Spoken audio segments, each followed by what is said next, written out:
The office hummed, a low-frequency vibration that usually meant money burning. But tonight, at 11:04 p.m., it just sounded like silence. I stood by the main breaker panel, flipping the switches for the marketing wing. Click, click. Every kilowatt saved was another minute of runway, another day I could keep the lights on for everyone else. I was just turning to head back to my makeshift quarters behind the server rack when I heard it. A soft, distinct rustle. Not the settling of the building. Movement. It came from the supply closet down the hall. My first thought wasn't fear, it was annoyance. Mice didn't pay rent. I moved toward the sound, my thrifted sneakers silent on the industrial carpet. People imagine the life of a startup CEO is all champagne launches and sleek black cars. You see the headline, the valuation, the confident pitch where I promise to disrupt an industry. You don't see the architecture of lean living that holds it all up. For me, that reality is the terrifying math of survival. My investors see a graph moving up and to the right. They don't know that my executive suite is a futon rolled up behind a filing cabinet, or that my gym membership is strictly for the showers. It's a performance, this solvency. A high-wire act where looking successful is the only way to become successful. But lately, I'd noticed someone else walking the wire with me. Sophia. She'd started 3 weeks ago, a junior developer with a code style as clean as her pressed collars. But there was a precision to her that felt familiar, a specific kind of carefulness that only comes when you have zero margin for error. I'd watched her in meetings. She never took the free snacks for granted, always wrapping a bagel in a napkin for later. Her clothes were immaculate, but repetitive. The same 3 blouses rotated with military discipline. She reminded me of myself 5 years ago. There was a quiet dignity in her refusal to join the team for happy hours, a polite decline that wasn't about being antisocial, but about the $12 cocktail being an impossible equation. I found myself tracking her, drawn in by the tension in her shoulders that never quite released. I wanted to know what she was protecting so fiercely. The office felt different this late. The shadows stretched long across the open floor plan, turning the ergonomic chairs into strange silhouettes. The city lights outside were just a blur of neon and rain, distant and expensive. Here, in the dark, the pretense dropped. It was just the hum of the servers and the weight of the decisions I had to make by morning. But that sound from the closet persisted. A soft shuffle, fabric against drywall. It wasn't a mouse, it was too heavy, too deliberate. The distance between my desk and that door felt like miles. Every step was a calculation, weighing the risk of confrontation against the need to know. My chest tightened, not with panic, but with a strange, coiled anticipation. I wasn't the only one haunting these halls. I stopped outside the supply closet door. The gap at the bottom showed a faint sliver of light, barely enough to see by. Someone was in there. Someone who didn't want to be found. I reached out, my hand hovering over the cold metal handle. The silence stretched, heavy and expectant. I knew, logically, I should call security. That was the protocol. That was what a CEO did. But the rhythm of that breathing on the other side of the door stopped me. It was jagged, trying to be quiet. It sounded like fear. And I knew that sound. I lived with that sound. I took a breath, the air tasting of stale coffee and ozone, and gripped the handle. I turned the handle.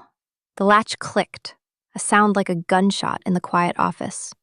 The door swung inward, revealing the cramped space illuminated by a single, battery-operated lantern perched on a stack of printer paper. It wasn't a thief. It wasn't a cleaner. It was Sophia. She was standing amidst the shelves of toner cartridges, caught in the suspended animation of a private act made violently public. She was shirtless, her back to me, the curve of her spine illuminated by the harsh white LED of the lantern. Her skin looked pale against the industrial gray shelving. She spun around, a gasp tearing from her throat, clutching a faded flannel shirt to her chest like a shield. The fabric was worn thin at the elbows, a stark contrast to the crisp professional blouses I saw her wear every day. The air in the closet didn't smell like office supplies. It smelled of heavy rain, damp wool, and the sharp, clean scent of generic bar soap, the kind you buy in packs of 12 because the unit price is lower. On the floor, neatly folded atop a box of envelopes, was her work blouse. Next to it, a small travel bag, unzipped to reveal a toothbrush and a stick of deodorant. This wasn't a break. This wasn't a quick change for a gym session. Her hair was damp at the ends. She had been washing up in the break room's sink. The pieces I'd been tracking, the skipped happy hours, the repetitive wardrobe, the meticulous saving of half-eaten bagels, clicked into a devastating picture. She wasn't just frugal. She was living in the margins. I looked at her, really looked at her. Her eyes were wide, dark pools of panic. She wasn't looking at me like a colleague. She was looking at me like a predator who had just found the prey's hiding spot. I saw the calculation happening behind her eyes, the crushing shame, the terrifying math of losing this job, the absolute exposure of her poverty. "Rowan," she breathed, the name sounding foreign and fractured in the small space. She didn't apologize. She didn't try to explain. She just stood there, shivering slightly, her knuckles white where she gripped the flannel. The silence between us coiled tight, heavy with everything that hadn't been said for 3 weeks. It was a physical weight. I could have backed away. I could have apologized and closed the door, pretending I hadn't seen the architecture of her survival. But that felt like a different kind of violation. To see her truth and then abandon her to the shame of it. Instead, I made a choice. I stepped inside the closet. The space was impossibly small for 2 people, the air suddenly thick with the heat of our proximity. I reached behind me and clicked the door shut, sealing us in together. The darkness returned, save for the small lantern on the shelf. The dynamic shifted instantly. I wasn't the CEO catching an employee. I was just another body in the dark, understanding the necessity of hiding. "You're shivering," I said. My voice was low, barely above a whisper, stripped of any corporate authority. It was an observation, not an accusation. I didn't look away, though I shifted my gaze slightly to her shoulder to offer a fraction of relief. I didn't try to make her comfortable with empty platitudes.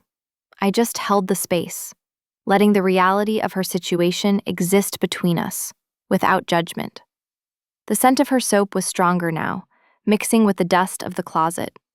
It was intoxicatingly human, a smell that spoke of effort and resilience. "Put the shirt on, Sophia," I said softly, turning my gaze fully to the stack of paper reams to give her a semblance of privacy.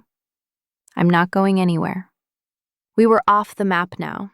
The employee handbook didn't cover this. This was just 2 women trapped in a supply closet by the economics of survival, breathing the same charged air. I heard the soft friction of flannel sliding over skin, the quiet click of buttons being fastened. I kept my eyes fixed on the shelf of printer paper, counting the reams, 52, 53, giving her the only currency I had right now, time. When the rustling finally stopped, the silence that followed was heavy, loaded with the terrified expectation of judgment. "You can look now," she said. Her voice was steady, but I could hear the tremor running underneath it, a hairline fracture in a porcelain vase. I turned. She had the flannel buttoned to her chin, her arms crossed tight over her chest. The lantern light cast long, sharp shadows across her face, highlighting the dark circles she usually concealed with concealer. She looked younger now, stripped of the corporate armor. She looked exhausted. "Go ahead," she said, chin lifting in a defiant angle I recognized instantly. "Tell me I'm fired. I know the handbook, Rowan." "I don't care about the handbook," I said. "I want to know why you're living in my supply closet." "I'm not living here. I'm staging here." She gestured to the small bag. "My lease is a room in an SRO 2 hours away. The commute costs $24 a day. If I take the train, I can't eat. It's a simple equation: rent or transit, food or hygiene." I picked the job.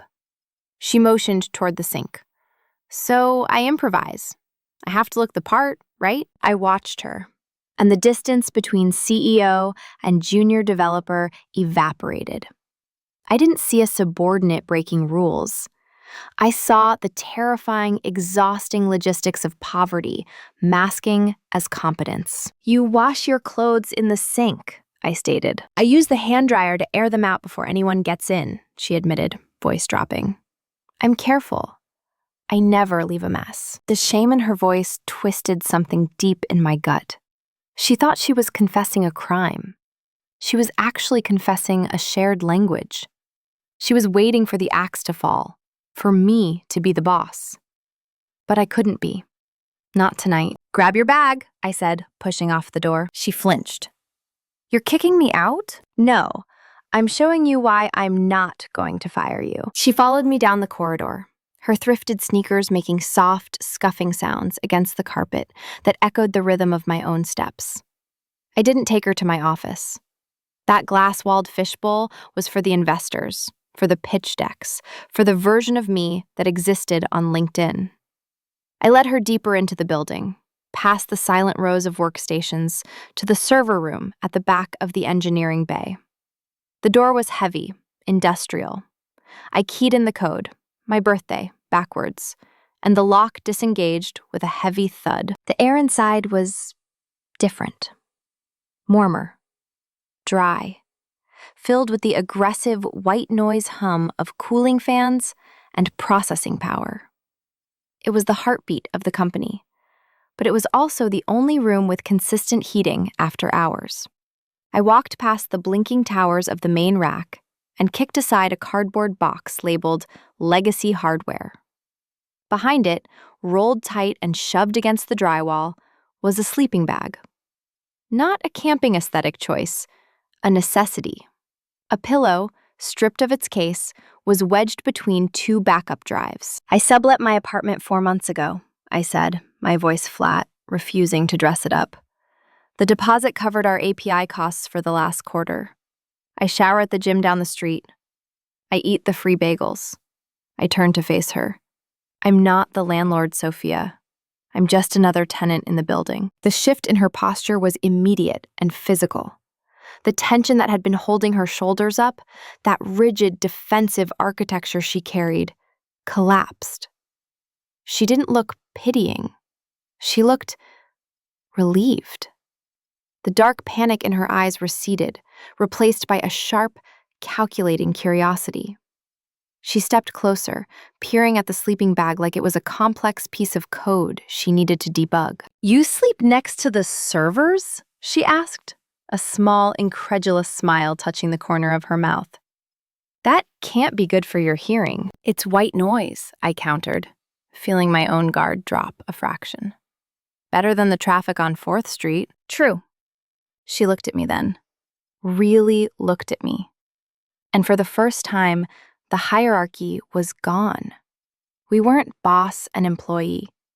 We were 2 women who knew exactly what it cost to keep up appearances. I thought you were just eccentric, the frugal genius type." "I am frugal," I said. "I'm also hungry.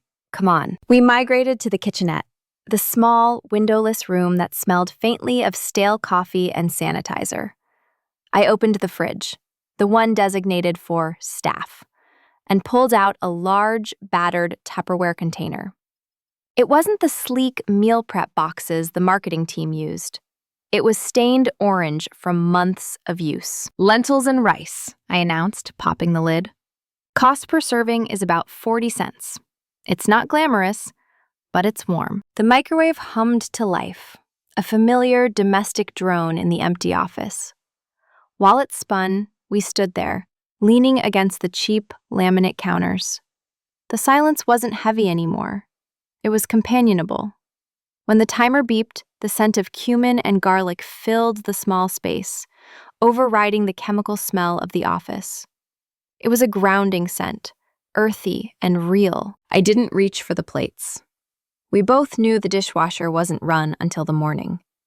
Instead, I grabbed 2 forks from the drawer and set the container on the floor, right in the center of the linoleum.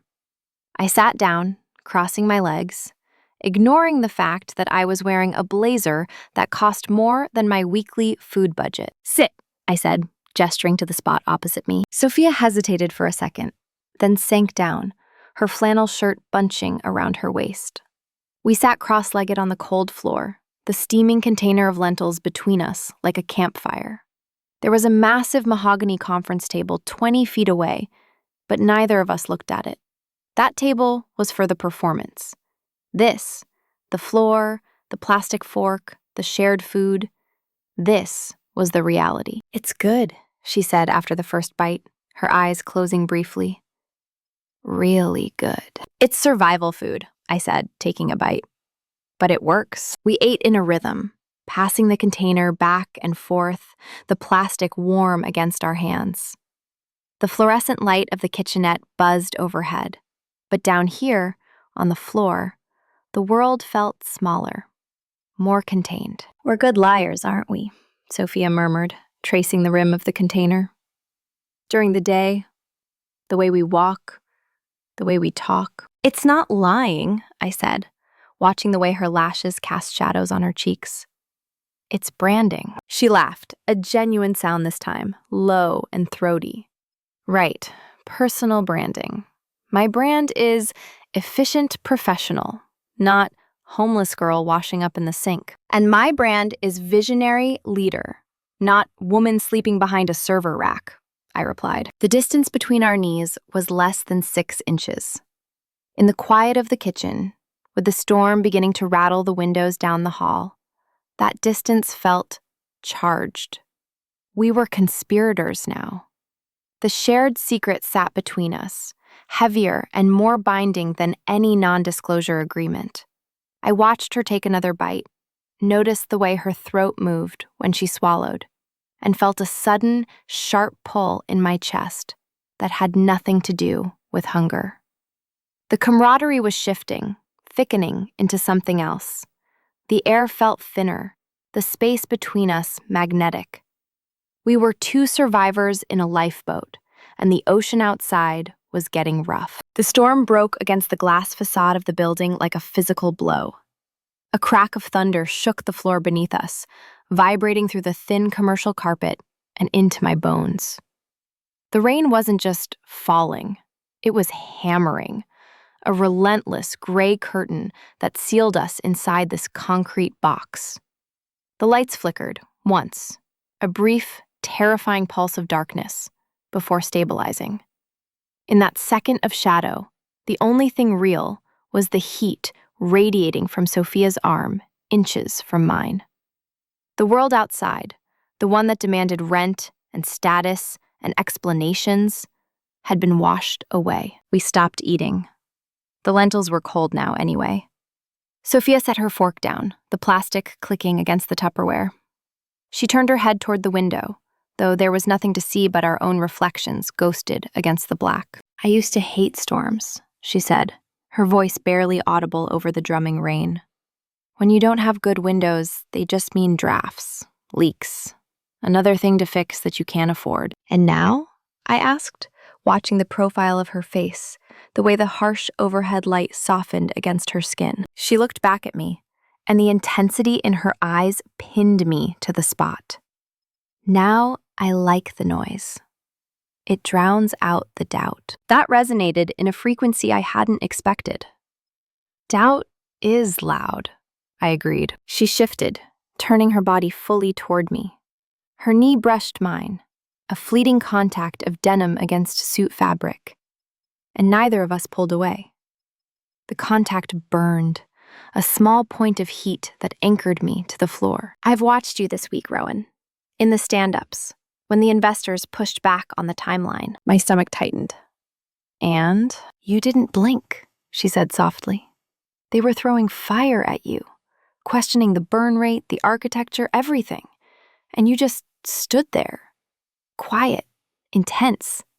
You absorbed it all and gave it back as logic. It was... She paused, searching for the word, her eyes tracing the line of my jaw. Anchoring. You hold the ceiling up for all of us. I felt a flush rise up my neck that had nothing to do with the room temperature. It's a mask, Sophia. I told you. It's all calculated. No, she shook her head, a strand of damp hair falling across her forehead. The suit is the mask. The strength? That's you. That's real. I see the way you look at the code reviews. You care about the craft, not just the exit strategy. I see you too, I confessed, the words tumbling out before I could filter them through a professional lens. The way you work, it's unflinching. Everyone else is checking their phones, taking breaks, looking for a distraction. You lock in. It's like the rest of the world dissolves for you. It's terrifyingly beautiful to watch. The word beautiful hung in the air between us, heavy and unauthorized. It wasn't a word for performance reviews. It was a word for 11:45 p.m. on a stormy Tuesday when the power grid was flickering. Sophia didn't deflect.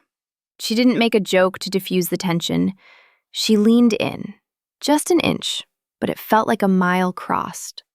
The scent of her rain-washed skin and that cheap, clean soap was overwhelming now, sharper than the smell of ozone from the storm.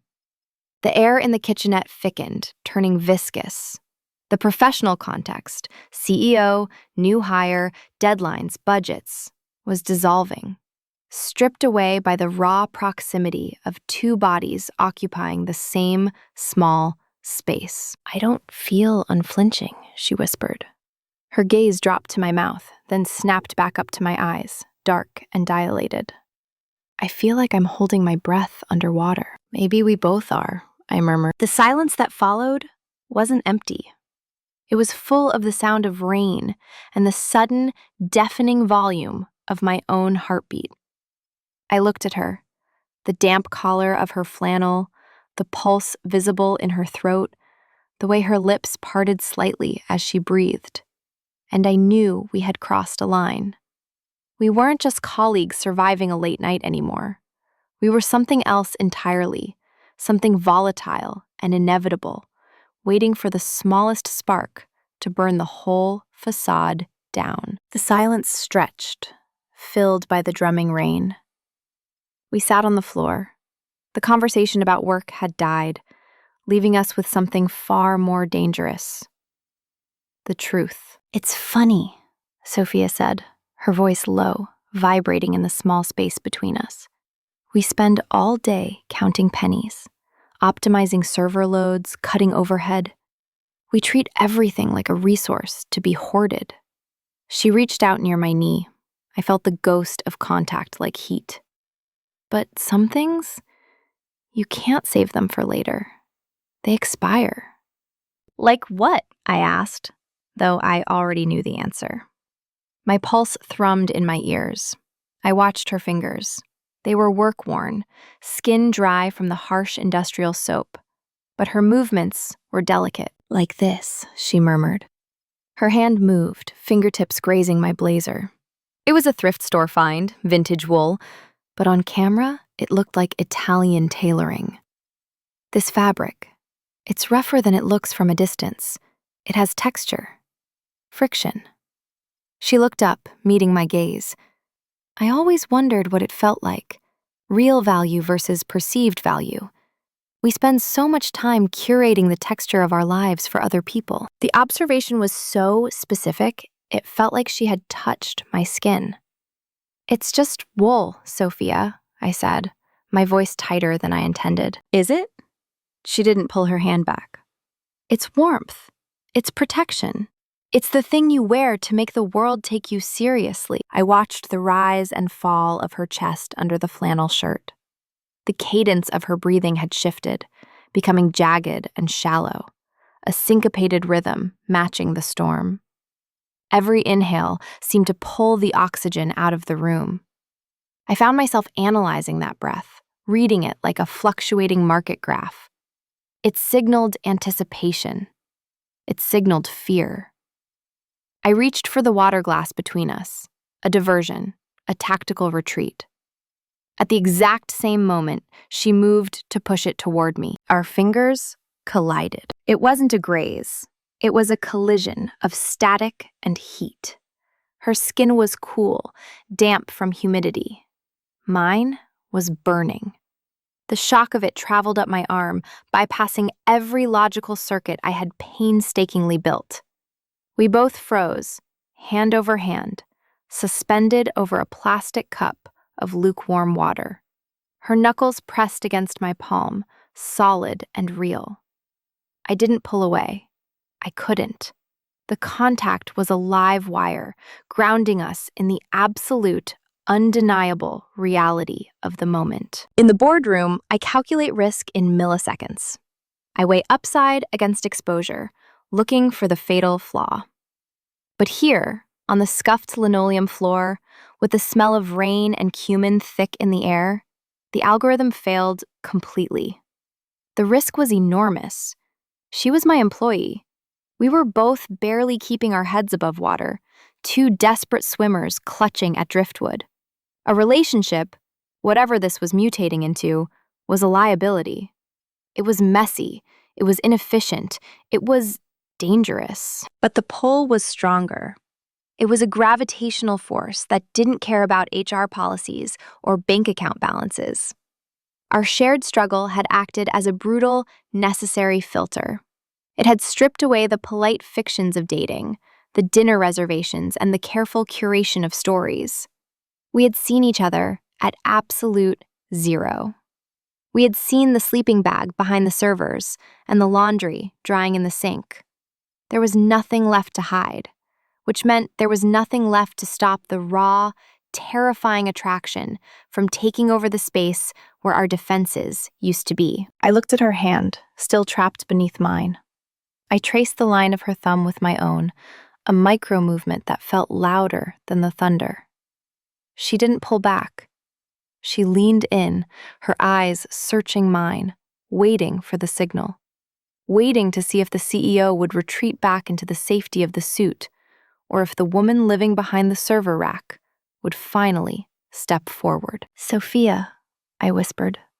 The name felt heavy on my tongue. Don't calculate it, Rowan, she said, her voice barely a breath. For once, just don't do the math. She was right. The math didn't work. But the chemistry was rewriting the laws of physics. I realized then that I was done counting the cost. I was done saving energy for a future that might never happen.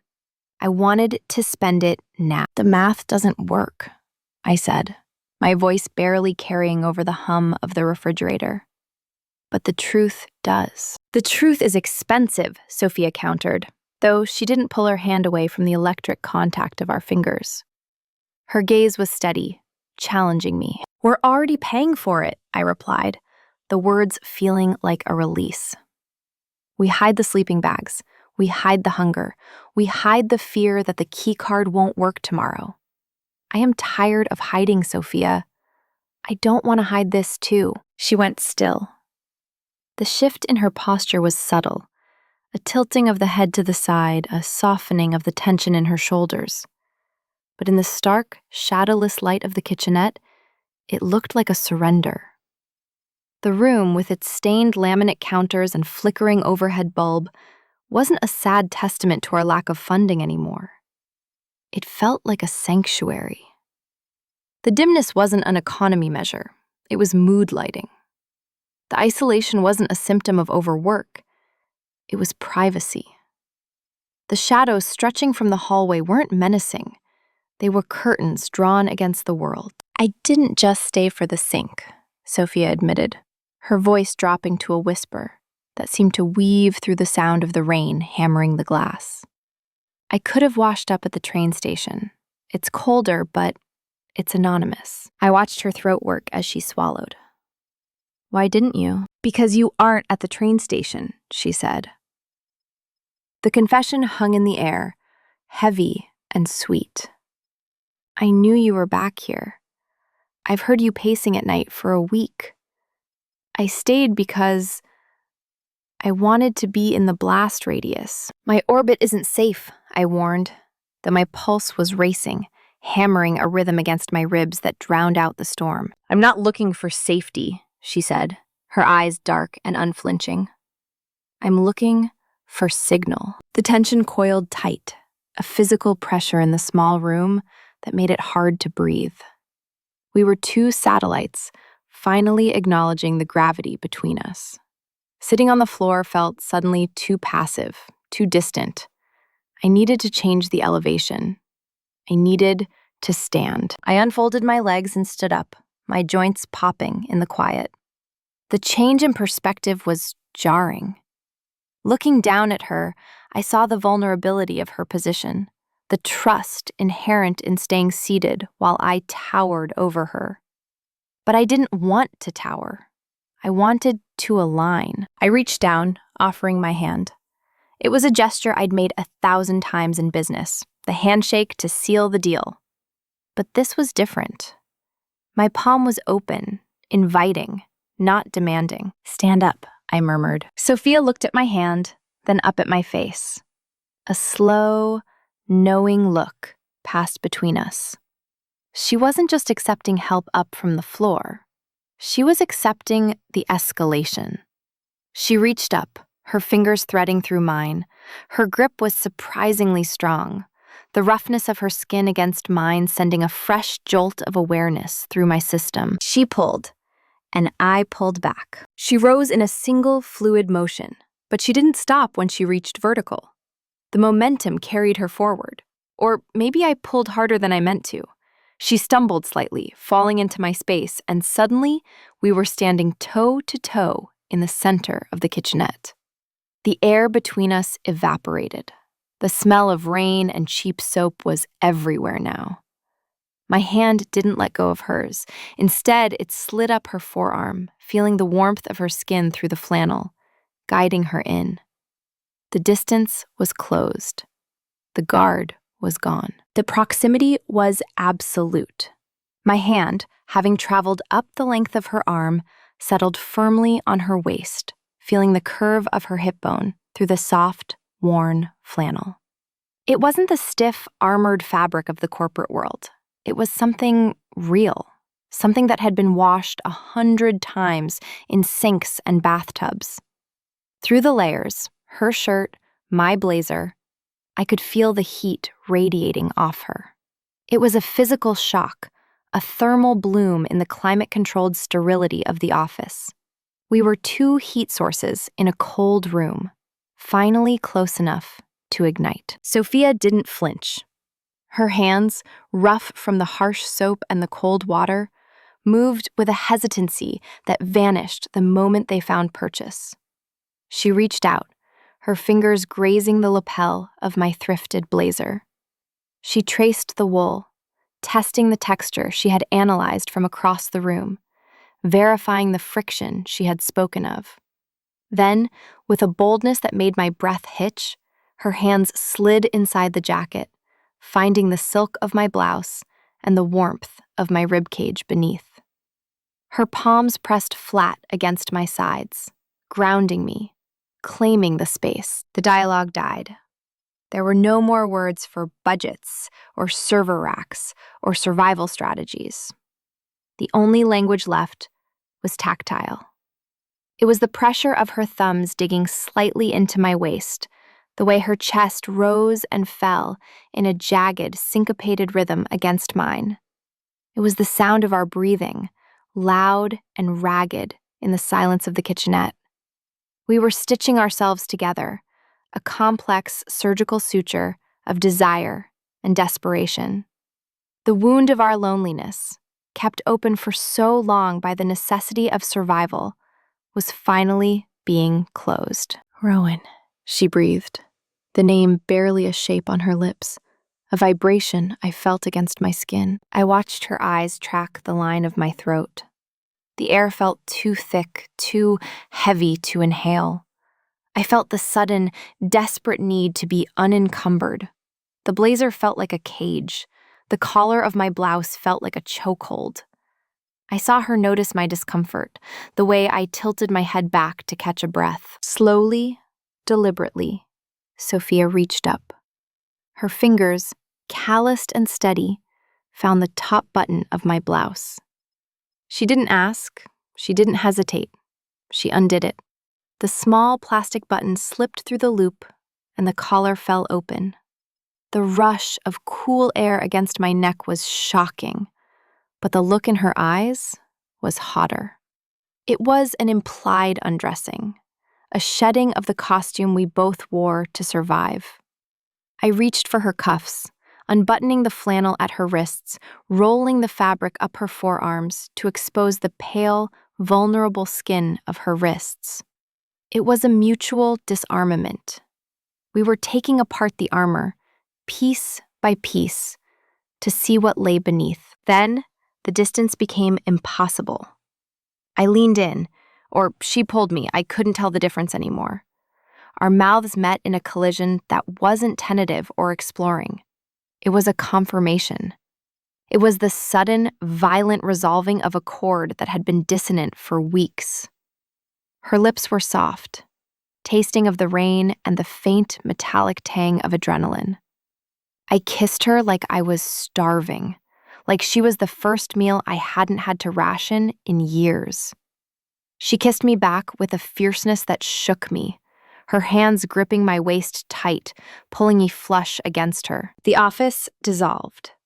The blinking lights of the server room, the hum of the fridge, the storm outside, it all faded into static.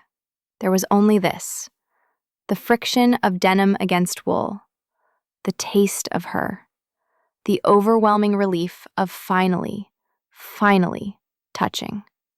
It was a spark that jumped the gap, turning the potential energy of our shared struggle into kinetic heat.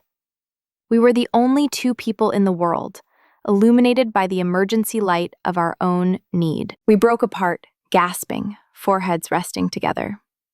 The kitchenette felt too small now, too exposed. "Not here," I whispered against her lips. "Where?" she asked, dazed. "The couch," I said, grabbing her hand. "My office." We moved through the dark hallway, a single entity now, leaving the architecture of lean living behind for the breathless reality of the night. The door to my office clicked shut, sealing us inside the glass-walled fishbowl that usually served as the stage for my high-stakes theater. Tonight, the audience was gone. The only witnesses were the rain streaking the floor-to-ceiling windows and the distant, blurred lights of the city skyline. Now, the darkness felt like a velvet curtain dropped over the world. Sophia moved toward the leather couch, the one piece of furniture that wasn't purely utilitarian.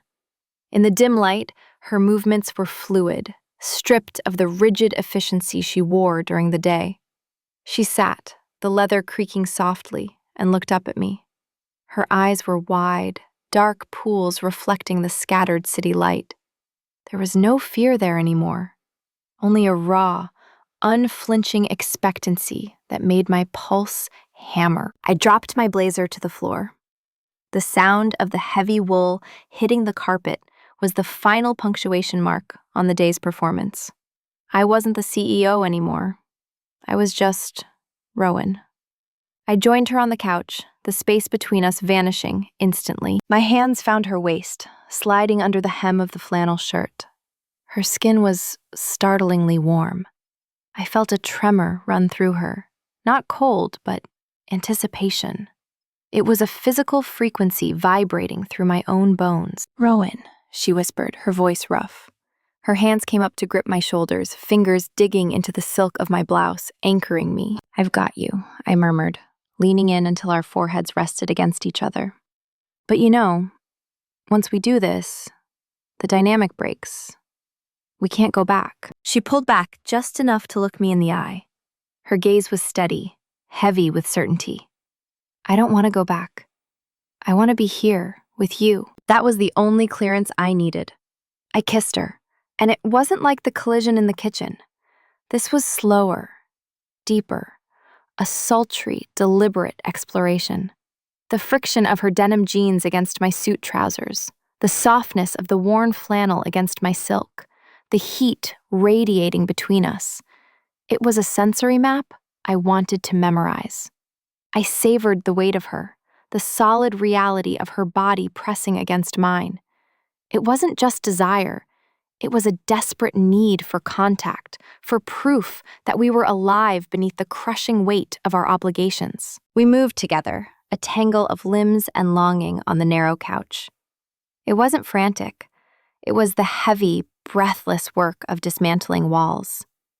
Every touch was a question asked and answered. I felt the tension in her back unspool under my hands, felt her melt into the cushions as I leaned over her, shielding her from the vast, empty room. She met me with an eagerness that was intoxicating, her hands tangling in my hair, pulling me closer, erasing the distance. Her breath was hot against my neck, her sighs soft and compliant, as we found a rhythm that belonged only to us, hidden away in the heart of the machine we both served. The office faded. The burn rates, the server costs, the terrifying math of survival. It all dissolved into the storm outside. There was only the sound of our breathing, jagged and loud, and the friction of skin on skin. It was a release of pressure so profound, it felt like gravity reversing. We weren't just finding pleasure. We were finding relief. We were two exhausted swimmers finally reaching the shore. The storm outside began to lose its fury, the hammering rain slowing to a rhythmic patter against the glass. Inside, the heat settled into a heavy, glowing quiet. We lay tangled together, limbs heavy, breathing in sync with the fading thunder.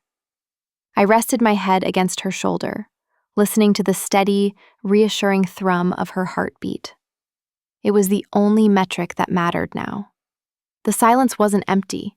It was full of us, grounded and real in the dark of the room. The gray light of dawn didn't ask permission.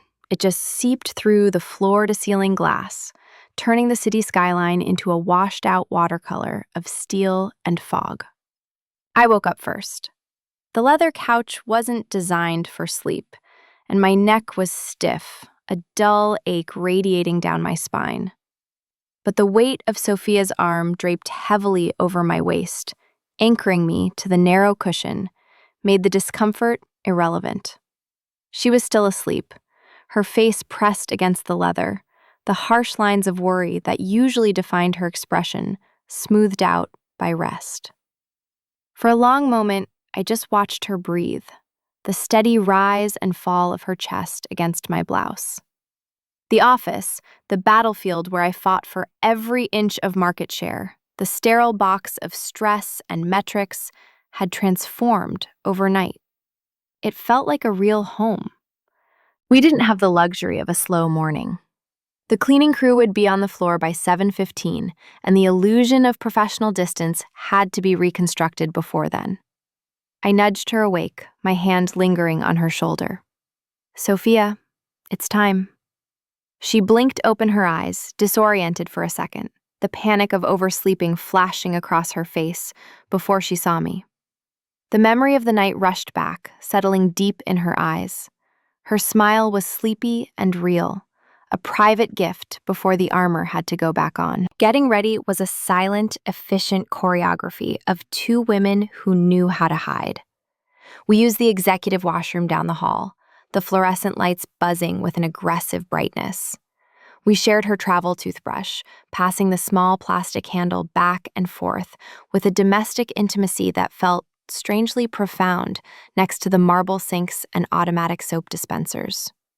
I watched her fix her hair in the reflection of my monitor, using the black screen as a mirror to pin back the stray strands that had come loose in the night. She smoothed her flannel shirt, buttoning it to the chin with practiced precision, transforming back into the invisible employee. I pulled my blazer on, the wool heavy and familiar. Yesterday, it had felt like a costume. Today, it just felt like clothes. We left the building separately. Protocol was still protocol, but met around the corner at the bus stop. The rain had stopped, leaving the pavement slick and smelling of wet concrete and exhaust. The air was biting, a cold reminder of the season. The bus was crowded, the usual morning crush of commuters with their heads down and headphones on, isolated in their own private struggles. We found 2 seats near the back, squeezing in next to a window fogged with condensation. Our knees touched, a deliberate, solid point of contact in the swaying vehicle. "I checked the server logs before we left," Sophia said, her voice low under the roar of the engine and the chatter of the morning crowd. "We can optimize the query load by 30% if we rewrite the cache layer. It would save us about $400 a month in hosting costs." I looked at her. It wasn't romantic dialogue. It was logistics. It was survival. And it was the sexiest thing I'd heard all morning. "Do it," I said, leaning closer so our shoulders pressed together. "And I'm going to renegotiate the vendor contracts for the break room supplies. We don't need the brand name coffee service. I can source it cheaper." She smiled, a small, secret quirk of her lips that I wanted to kiss right there in front of 40 strangers. "We're going to make this work, aren't we?" "The company?" I asked, watching the city blur past the window. "Us," she corrected, her hand finding mine in the gap between the seats, hidden from view. "And the company. The whole equation." I realized then that the terrifying math of survival had changed. I wasn't solving for X alone anymore. We were building something, not just a product, but a life. A partnership forged in the supply closet and sealed on the office floor. The bus lurched to a halt at our stop, the brakes hissing. We stood up, moving in sync, ready to step back into the high wire act. But looking at her, I knew the wire didn't look so thin anymore. We walked into the lobby. To the world, we were just the CEO and the new hire.